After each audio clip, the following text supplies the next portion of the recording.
안녕하세요. 방구석 건축 답사기입니다. 오늘은 형태적으로 조금 독특한 건축물을 한번 가지고 와봤는데요. 앞에 보이는 건축물입니다. 우선 형태가 굉장히 조금은 독특합니다. 평범한 듯 하면서 독특한데요. 우선 여기에서 커다랗게 보이는 이 면, 이 인면의 면을 한번 보시기 바랍니다. 가장 기본적인 재료죠. 건축물 외장 마감 재료 중에서 벽돌입니다.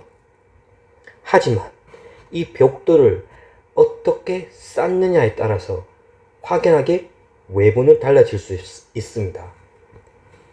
여기 보시면 이러한 건물들도 다 벽돌 마감입니다. 그래서 색상은 비슷하기 때문에 이 건축물이 주변에 있는 이런 건축물들과 비교해서 색상은 조화가 되기 때문에 뭔가 그렇게 특이하지 않습니다. 하지만 이 건축물의 특징은 그겁니다.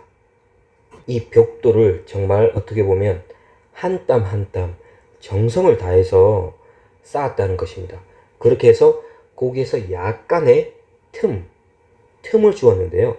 그게 무엇이냐면 사진에서 보여주듯이 벽돌이 이렇게 수직적으로 잘 올라가다가 여기에서 살짝 이렇게 살짝 여기에서도 살짝 이렇게 살짝 틈을 보입니다. 그래서 여기에 이렇게 틈이 생기는 거겠죠. 여기도 이러한 틈이 생기고요. 그래서 뭔가 살짝 뭔가 벌리고 있는 듯한 그런 틈이 지는 형태를 보여지게 됩니다. 이거는 도면을 아무리 잘 그린다고 해도 제가 생각할 때는 소용이 없고, 현장에서 작업할 때 현장의 기술력과 현장 작업자의 정성, 그런 것들이 총 집합을 해서 이러한 형태가 만들어졌다고 생각을 합니다. 우선 인면은 그렇게 설명을 했는데, 이 건축물의 주변은 잠깐 보시면 옛날 오래된 건축물들, 다세대 주택들이 많이 밀집되어 있는 동네입니다. 어떤 동네냐면 주변에 뚝섬역이 있습니다. 서울 2호선 뚝섬역이 있는 동네인데, 바로 뒤에는 이러한 거대한 아파트 갤러리아 포레라고 하는 그 아파트가 있습니다.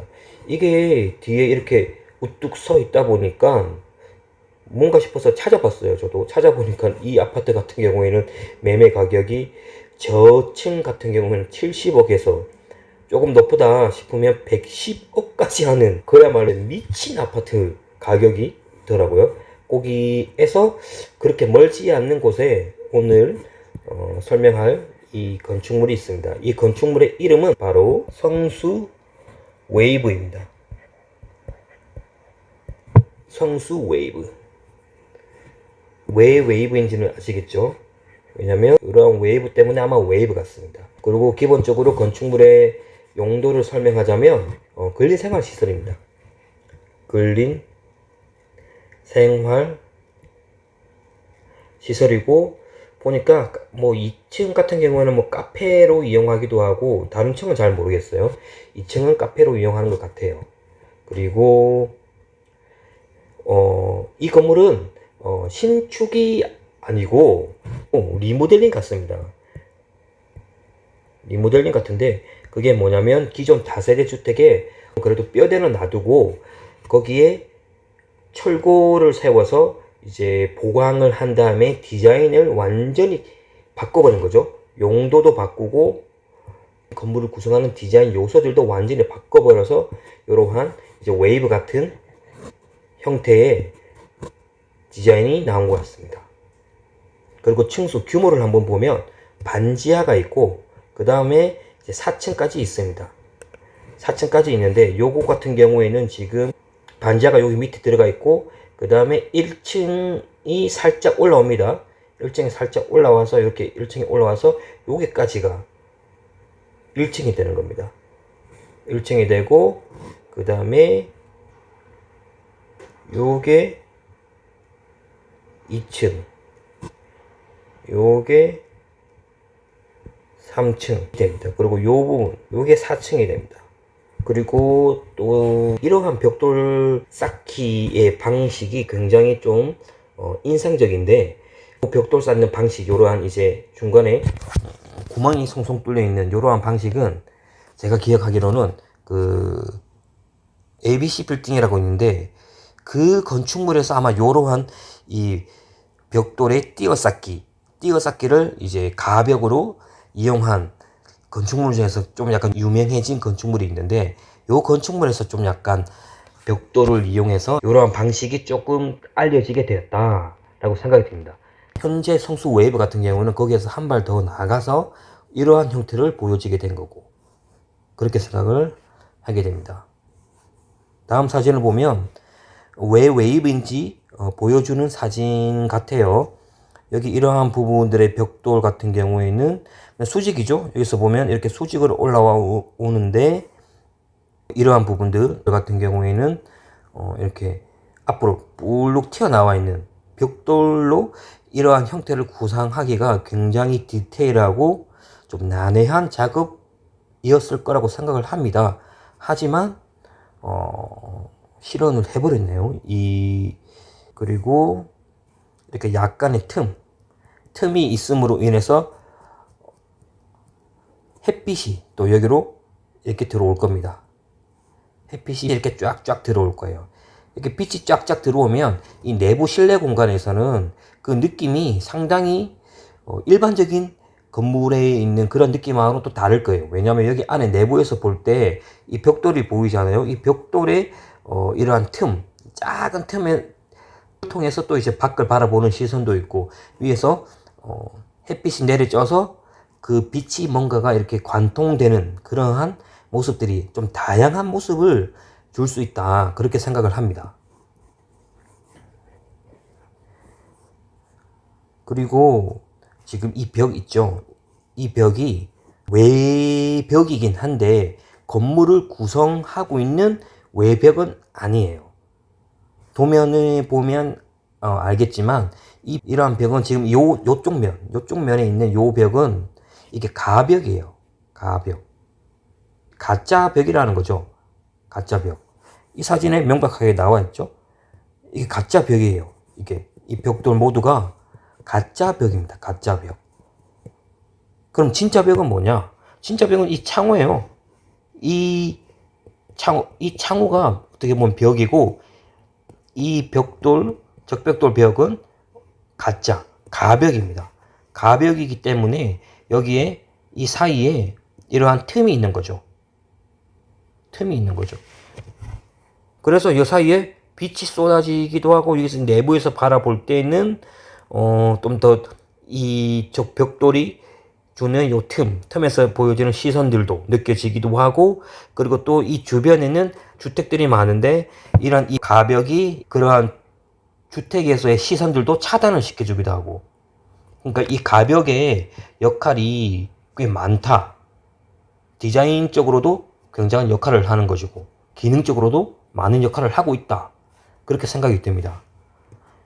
이게 이제 좀 높은 곳에서 본 사진인데, 주변 사진을 한번 보십시오. 전부 다 굉장히 오래된 적벽돌 건축물들이죠. 벽돌의 다가구 다세대 주택들입니다. 이러한 주택 안에서 이 건물이 지어졌는데 어떻게 지어야 하냐. 근데 튀고는 싶지만 또 튀고 싶지는 않다, 그런 생각을 갖고 있는 거예요. 그래서 선택한 것이 이 외부 마감 재질 같은 경우에는 주변과 비슷한 적벽돌을 선택을 했지만, 이 벽돌의 쌓는 방법의 변화, 여기 있는 이러한 건축물들과는 확연한 변화를 주면 이렇게 띄어쌓기를 쌓고, 그리고 벽돌로 쌓는데 이러한 게 가능할까 싶은 이러한 살짝 틈을 보여주는 부분들. 여기가 이제 주출입구예요. 여기 주출입구인데 바로 이제 위로 올라가는 계단이 있고, 또 바로 좀 내려가는 계단이 있습니다. 이게 옛날 집들의 특성이죠. 여기가 이제 반지하가 되는 거죠. 반지하가 되고 이제 올라가서 1층이 되는 거죠. 여기가 이제 반지하. 이제 여기가 1층 바닥이 되고, 여기까지가 1층. 이제 여기서부터 여기까지가 2층. 여기서부터 여기까지가 3층. 그리고 여기서 4층인데 새로 생긴 것 같죠? 여기에서 보면 다들 여기가 그냥 이러한 옥탑인데 이 옥탑을 허물고 옥탑의 면적 이상을 해서 여기에 그냥 실로 만들어 버렸을 것 같습니다. 왜냐면 건축적인 이제 그 뭐 연면적 안에 다 들어가면 상관이 없으니까 그냥 이게 옥탑이라는 개념이 아니고 여기를 그냥 4층이라는 개념으로 실내화 해버린 것 같습니다. 아무튼 이러한 주변과는 조화를 이루면서 뭔가 확실한 개성을 부여하는 그러한 디자인을 했습니다. 요건 이제 여기가 이제 주출입구가 되고요. 올라가면 이렇게 여기가 이제 이 정도쯤에 바닥이 형성되고 이 1층에 창문이 있는 부분이고 여기까지는 전부 다 띄어 쌓기에 벽돌 쌓는 방식으로 했고 여기는 일반적인 벽돌 쌓는 방식이죠. 여기는 이제 2층이 되고 그리고 또 여기 3층에는 한 번 더 띄어 쌓기 벽돌 방식으로 뭔가 층의 구분을 주었습니다. 여기가 이제 3층이 되는 거고 그리고 여기는 이제 4층이 되는 거죠. 이 부분은 이제 벽돌에 쌓는 방식을 좀 디테일하게 보여주는 사진인데요. 저는 이런 거는 아마 도면상으로는 굉장히 표현하기가 어려웠을 거다라고 생각을 합니다. 아무리 디테일하게 도면을 작업을 하더라도 실제 현장에 와서는 다르니까요. 실제 현장에서 이제 작업할 때는 뭔가 분명히 다른 게 발생하기 때문에 그거를 잘 조절을 해가면서 이 벽돌 조적팀이 작업을 한 것 같습니다. 이제 내부에서 바라볼 때입니다. 그러니까 저는 이러한 느낌을 얘기하는 거죠. 여기 약간의 작은 구멍들에서 또 위에서 이제 빛이 이제 막 내려질 때 보여지는 느낌이 이게 벽돌이 가벽이잖아요. 가벽이니까 이 창호와 이 가벽 사이에서 이제 조금은 틈이 있기 때문에 그 틈 사이로 빛도 들어오고 시선도 차단도 하면서 또 볼 수도 있고 역할을 하는 가벽입니다. 요거는 지금 뭐 슬라이딩 도어 같이 아마 여기에 이 문을 다 오픈할 수 있는 것 같아요. 오픈해서 여기 앞에 살짝쿵 발코니가 있는 것 같아요. 좀 나갈 수 있는 것 같아요. 그리고 여기도 이러한 시선을 차단하면서 볼 수 있는. 그리고 여기는 이제 4층이네요. 다 여기는 이제 투명하게 다 어떻게 보면 오픈된 유리로 다 되어 있네요. 여기는 실제로 어떤 공간으로 사용하는지 굉장히 궁금하기는 합니다. 여기는 뭘까요? 여기는 잘 모르겠는데요. 그리고 여기는 도면이 2층 도면이에요. 제가 2층 도면만 가지고 왔는데 평면은 어떻게 보면 아무것도 없어요. 그러니까 그게 뭐냐면 그냥 심플해요. 계단 하나. 이게 다예요. 계단 하나 다예요. 여기에 뭐 어떠한 평면상의 다양한 공간의 방식을 막 보여주고 막 그런 건 아니고 작은 근생 공간이기 때문에 가장 뭐 최소화된 계단이 하나 있고 그리고 화장실이 하나 있고 그리고 여기가 이제 내부 공간이죠. 이러한 표시는 이제 철골 기둥이라는 표시인데 아마 원래 다세대였을 때는 당연히 이러한 철골 기둥이 없었을 거예요. 그냥 벽만 있었을 거예요. 벽만 있었는데 벽을 다 아마 여기도 내부에 여기 막 방들이 다 이렇게 있었겠죠. 다 있었는데 그걸 다 이제 없애버리고 완전히 통으로 만들고 보강을 해야 되기 때문에 이러한 철골들을 군데군데 다 세우고 지지를 할 수 있게 만든 것 같습니다. 어떻게 보면 이 건축물 같은 경우에는 내부보다는 외부에서 가장 임팩트 있는 부분들 강조해서 빡 보여준 그런 느낌이 드는 건축물입니다. 대한민국에는 아직 멋진 건축가들과 멋진 건축물들이 굉장히 많이 존재한다 라는 것을 말씀드리고 싶었습니다. 이상 방구석 건축 답사기였습니다.